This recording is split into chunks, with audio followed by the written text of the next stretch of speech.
मेरा मन करता है तुम में से हर एक को दुआ देने के लिए कि अल्लाह तुम्हें बहुत लंबी उम्र दे।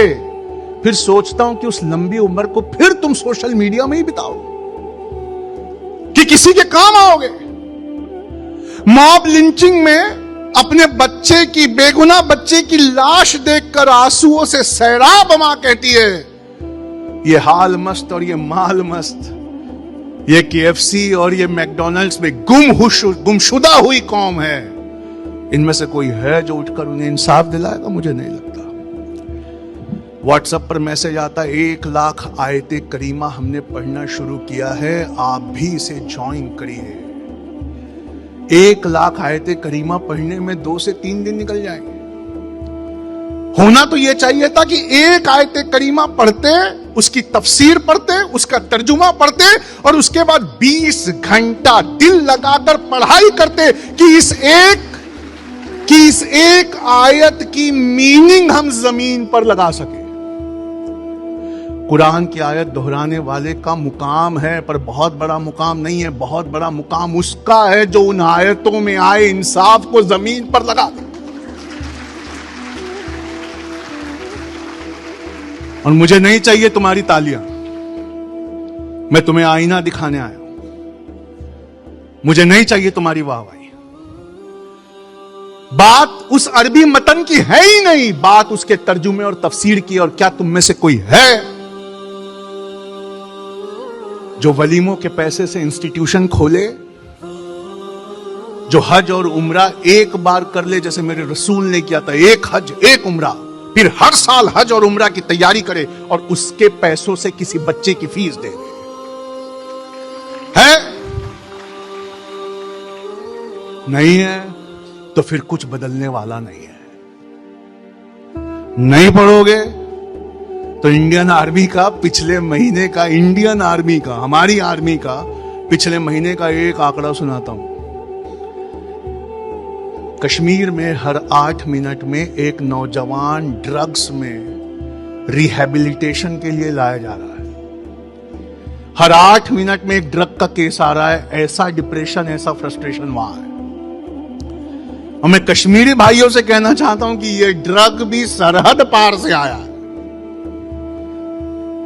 यह डिप्रेशन, मैं आपको बताऊं एक बहुत अच्छी बात, तुम्हारे नहीं पढ़ने से मालूम है क्या हुआ? इस्लाम के मायने सलामती, सलामती वाले मजहब को ही आतंकवाद मजहब कह दिया। क्यों? उसकी नस्लों में किसी ने इतना पढ़ा ही नहीं था कि कोई बड़ी पोस्ट पे होकर वहां से इस्लाम का मतलब समझाता, कोई टीवी चैनल पे खड़े होता, कोई ऐसी किताब लिखता तो लोगों का दिल काट जाए। इसीलिए सलामती वाले मजहब को आज टेररिस्ट का नाम दिया गया है। उसी के नाम पे खूनरेजियां हो रही हैं। क्योंकि अल्लाह के रसूल की, आदम की ये औलाद, अल्लाह के रसूल की ये कौम, जो ईमान वाले थे, वो मायूस होकर, गुमसुम होकर कहीं कोने में बैठ गए और वो कुछ करना ही नहीं चाहते। जैसे ही, सुनना मेरी आखिरी बात आज की, जैसे ही अच्छाई कुछ नहीं करना चाहती ना, जैसे ही अच्छाई गुमसुम और मायूस और मजबूर अपने आप को साबित करके कोने में बैठती है ना, वैसे ही सारी दुनिया के ठेकेदार बुराई बन जाती है। जितने शैतान होते हैं, जितने बदनफस होते हैं, वो उन इख्तिदार वाली जगहों पर चढ़कर बैठ जाते हैं।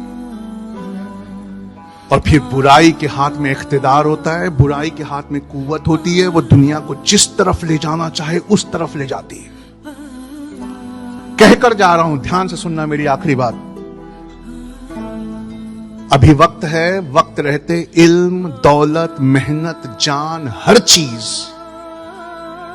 एक अच्छी तैयारी पर न्यौछावर कर दो, वरना अनकरीब वो वक्त आएगा कि कानून बनाकर कानूनन तुमसे सब छीन लिया जाए। ऐसा वक्त आने वाला है। और जुल्म की दुनिया में कमजोर के लिए इंसाफ नहीं है। गरीब की जिंदगी दुश्वार है, अदालतें बनियों की दुकान है। उसकी वजह है, जिनको रिटायर होना था वो रिटायर हो गए।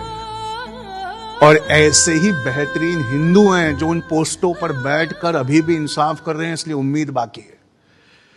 लेकिन हिंदू हो या मुस्लिम हो या पिछड़ा हो या अगड़ा हो, अगर अच्छाई ने मेहनत नहीं किया और इस्लाह करने वाले रास्ते और तबाही से बचाने वाले रास्ते और फलाह और सआदत पे लाने वाले रास्ते पर अगर ये अच्छाई चढ़कर नहीं बैठी, तो फिर एक दिन ऐसा आएगा, ना ये ऑडिटोरियम रहेगा, ना ये सेमिनार रहेगा।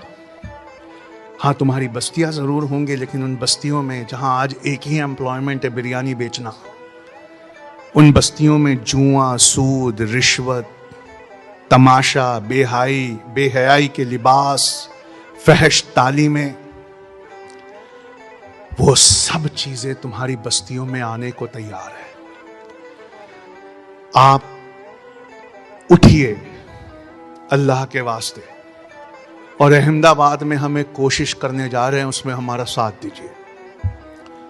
जो बच्चे बहुत छोटे हैं, 7th 8th 9th 10th 11th में हैं, उन्हें तो पहले पढ़ाई कैसी करनी है वो सीखना चाहिए। और अगर आप वो पढ़ाई कैसी करना है सीख गए, तो आपके 7th 8th 9th 10th 11th में ही इतने नंबर आएंगे कि स्कूल का हर गोल्ड मेडल आपको मिलेगा। और जो बच्चे 12th हो चुके, उन्हें हमारे साथ रोज शाम को एक बार IAS की तैयारी की तरफ कदम बढ़ाना चाहिए। ग्रेजुएशन के साथ कदम बढ़ाना चाहिए। और जो बच्चे ग्रेजुएट और पोस्ट ग्रेजुएट हो चुके, उन्हें 1 से 1.5 साल हमारे साथ रहना चाहिए हमारे RCA में, जहां 4:30 बजे सवेरे उठकर शाम के 6 बजे तक सारी नमाज, सारी तिलावत के साथ 20 घंटे की पढ़ाई करना चाहिए, ताकि एग्जाम हराना भी चाहे तो तुम्हें ना हरा पाए।